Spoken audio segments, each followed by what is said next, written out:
Ghost reporting. What's that? Manchester Barcraft. Got it. Hello and welcome to the Manchester Barcraft YouTube channel. I am your host, the vocal terrorist, Jesse Raen. With me today is the driving force behind Manchester Barcraft. It's John Harrington. John, thank you for coming on the show. Nice to meet you. Do you just want to do a little introduction, tell people who you are, what you do? I'm John Harrington. I run Manchester Barcraft. I'm a student at Manchester Metropolitan University. That's pretty much it. I play video games and just run Barcraft. Really just yeah. Yeah, you do a wonderful job at it. Can you tell us how you first got started in gaming and how you came to the world of esports itself?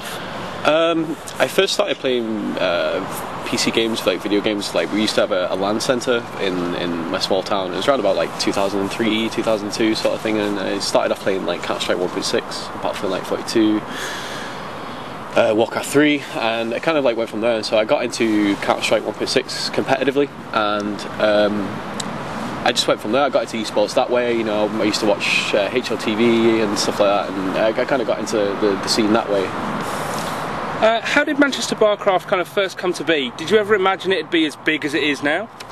I think how Manchester Barcraft started, it was Jack and Andy. I've been talking to the guys at Kyoto Lounge, and I've been running events at Kyoto Lounge for a few months by then, and I've been watching StarCraft 2, and so like the bar approached me and asked like, you know, can you like help out with these Barcraft events, because at first they were really skeptical about it.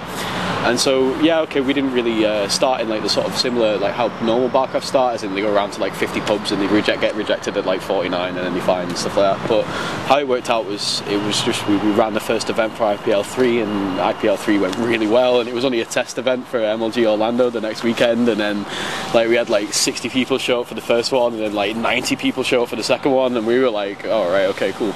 So how it grew, I guess, is like it became more of a community event over time. I mean, like we're up to 16 Barcrafts now, and it just became more of a community event. Like even outside of Barcraft, people are like going, oh, let's play StarCraft, and that's kind of like why it's done so well, I think. What was it about StarCraft 2 itself that really appealed to you, that made you want to put these events on? I think with StarCraft, I think it's just like there's something about it that makes it like a beautiful game to watch. I mean, like it's just one of those games where you think you just sit in there watching the action unfold on screen. Even from like the first 2 minutes and just the opening, you're thinking these guys are smart bastards, aren't they? And then like I don't know. It's just like when you get to the final few stages and you're screaming at the television, like you know you just want like the underdog to win, or you want like DRG to that was so bad. But like, you know, you just want him to win. It's just like screaming at the television, and I just think that's what makes Barcraft like when people have like sport, they go out to the bar and watch like football, or they watch rugby and they get excited about it, and it never really like sort of clicked with like me and with like other people that come to Barcraft, and like when they see something that they relate to on the screen and there's a load of people around them that are also screaming at the screen, I think that's what like sort of really makes a Barcraft event. Do you think the Barcraft movement has had any effect on the UK esports scene in general? I think with UK esports, especially with StarCraft 2, is that with Barcraft and the UK scene, there's kind of like there's kind of like two groups. And so what happens is like you've got the UK esports scene, like the UK StarCraft scene, which the guys that hang around in the UK channel, they go to iSeries, and you know they participate in events. It's all like the sort of top tier guys, and you know that's cool because like you get top tier guys that come to the Barcraft. But also like in the other part of the UK scene is the guys that come to Barcraft, and like the guys who they're kind of like not together. It's not like a big mixture, I think. And so I think with Barcraft and the UK scene is that if Barcrafts can work towards putting more community events on and stuff like that, then we can really sort of like make the UK scene together, rather as like a sort of, it's kind of fragmented as it is. I mean, like we've got Nick Baker and Khan and those guys doing the UK StarCraft subreddit, and that's kind of like helping, like, you know, it's trying desperately to get people together, and like the UK channel is also a really good thing, and the was it StarCraft Hub as well by Esbrun? That was like an early attempt, and you know, it's like I think that's still going. It posts updates on Twitter and stuff, so I think that's still going. But it's kind of like we just need like sort of some cohesion, like, you know, get people together And I think Barcrafts, especially around the country, I think that's something where we kind of like need to work towards and push people to get involved in the UK scene overall. We see other Barcraft organisations such as London and Montreal gaining endorsements from teams like Fnatic and EG. Do you have any plans to pursue this kind of thing for Manchester Barcraft? I think it's really cool that how like they're getting like, you know, sponsorships by like Evil Geniuses and Fnatic and things like that. But I think with Manchester Barcraft is that we've never really looked for it. I mean, like it's kind of like we've done it ourselves, and it's been pretty cool. Like, you know, I mean, I'd be interested in looking for a sponsorship and stuff like that. I mean, like we're really like sort of active and long running Barcraft now. I mean, like I said, we're doing 16 events now, and we never usually get anything under 40 people at an event. And so like there's kind of like a big core target market for like esports companies and people who are involved in the industry that to like, you know, there's a dedicated group of 40 nerds here, man. You know what I mean? This is how it is.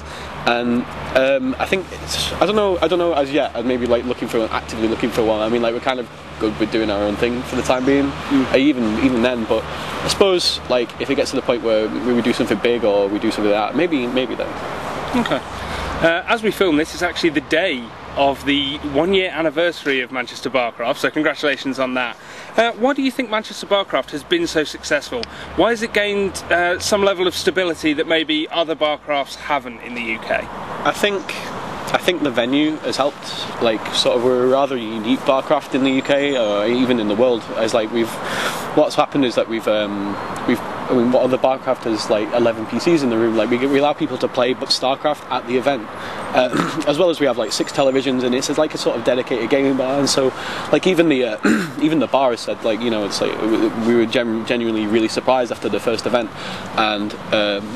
and so, like, you know, we're really keen to have Barcraft back. They're really keen to have Barcraft back, and so it's been pretty good. But also another thing that sort of has kept Manchester Barcraft together was we're more of a community now. We're not like sort of like show up and sit down and this is StarCraft and, you know, have a few beers. We're more of a community, and so now people run events outside of Barcraft. I mean, we have like occasionally we have peak mode nights, and like you get a random load of people in. It's really cool. People just sit in our Barcraft channel and they play, like, they get 1v1s, or they play dumb games like Hungry Banelins, which is hilarious, screaming at each other over TeamSpeak. And so it's things like that that kind of like stick together, and so you're like going, oh, are you coming to the next Barcraft? Like, it's like, oh yeah, and you put like faces to names and stuff like that. It's really sort of like what keeps the like a core scene together, and we're really welcoming to like new people as well. And so when they come along, they think, oh, this is sweet. Like, you know, they get back home, they jump on TeamSpeak, they jump on the Barcraft Facebook group, and they're like going, yeah, let's play some StarCraft. And that's kind of like why we've done so well, and why we've survived like a year now, is that it started off with like just a few of us and like coming every week, and now it's like a big nice core group coming every week, and we're just like, yeah, come down, let's play some StarCraft. And it's pretty cool. Awesome. Can you give us any insight into any plans you might have for Manchester Barcraft going forward now into the next year of events? I think what we're going to do with Manchester Barcraft, I think we're going to, you know, keep doing the same thing. Like, obviously run events, like not missing MLG because it's kind of like our thing, and hopefully not miss IPL. I hope not. Maybe, probably. I don't know. We'll see. And more. Basically do the same thing with Barcraft, but also run community events. Like we'll probably run, like, we're hoping to run tournaments, you know, like little tournaments and stuff like that. Maybe get like people involved in, like you did peak mode casting, which was hilarious. It was really funny, and so it was like things like that kind of get people like going outside of Barcraft, that also like sort of generate interest in coming to Barcraft as well. So you can put, like I said before, put faces to names, and that's what really is like a driving, like a nice driving force behind it. And it's kind of like we want to put more community events on, and even with sort of like more with prizes and stuff like that. I think that'd be like like sort of the next thing, but also to put events on for Barcraft Fest, but also put events on for the UK community, and I think that's where we're probably looking to do next. And that ties in well with trying to bring the Barcraft community in together with the UK esports community, as you were saying before. Well, that's pretty much all we've got time for. So before we go, is there anyone you want to thank, anyone you want to give shout outs to that have helped Manchester Barcraft? Shout outs to all the Barcraft team, Jesse, Andy, Jack, Alex. Shout outs to Kyoto Lounge staff, Arj, Fad, Hannah, Cash, who doesn't work there anymore, Dimmy, who also doesn't work there anymore, but were like instrumental in the first like 10 Barcrafts. Hannah's, Alex, Ashley, PP, all those guys, Phil. Shout outs to everybody who comes down to Barcraft. That's kind of like the biggest one, isn't it? Yeah. Everyone who comes down to Barcraft and making Barcraft what it is, like, you know, it's been an amazing, hilarious year. I've met tons of people. It's been absolutely fantastic. Shout outs to little Susie and Catherine the Warden from for waving the flag of Manchester Barcraft far and wide. I'll tell you, it's been really fun to see. Shout outs to Nick Baker and Khan and those guys, and Evil Guy 13 and like and all the folks, and Anthony Warrington and stuff like that, you know, the guys who run the UK tournaments outside, that kind of like, you know, people that came to Manchester Barcraft and then went, and we tried to get people to get involved in UK events, and like the guys that used to run the Dimmy Chambers as well, who used to run like the UK Open, who still runs the UK Open, I think that's still going. Shout outs to you for running events. That's like, you know, basically running events in the UK is kind of like the big thing. The shout outs to everybody who runs I-Series. Big shout out to I-Series for running like the biggest StarCraft 2 tournaments. Like keeps like sort of the UK scene like something to work towards, you know? Yeah. Who else deserves shout outs? Everybody deserves shout outs. Everybody deserves shout outs, so there's not enough time. Like anybody I forgot who is involved in UK esports or is involved in UK StarCraft, shout outs to you. The guys who run the ESET Masters. Yes. Yeah, shout outs to those guys. Huge prize pool coming It's up. great, it's fantastic. And it's kind of like, we just shout outs to everybody involved in UK StarCraft, because and shout outs to London Barcraft and Essex Barcraft and Swansea Barcraft and Newcastle Barcraft and all those guys, like all the Barcrafts. Shout outs to those guys, because it's been a fun year. It has been a fun year. It really has. Well, thanks for coming on the show, John. Yeah, no it's worries. been great talking to you. Again, that's all we've got time for. So don't forget to like, comment and subscribe to the YouTube Manchester Barcraft page. You can also join us on Facebook at facebook.com/groups/MankBarcraft and follow us on Twitter at MankBarcraft. I've been your host, the vocal terrorist Jesse Raen. Thank you very much for watching.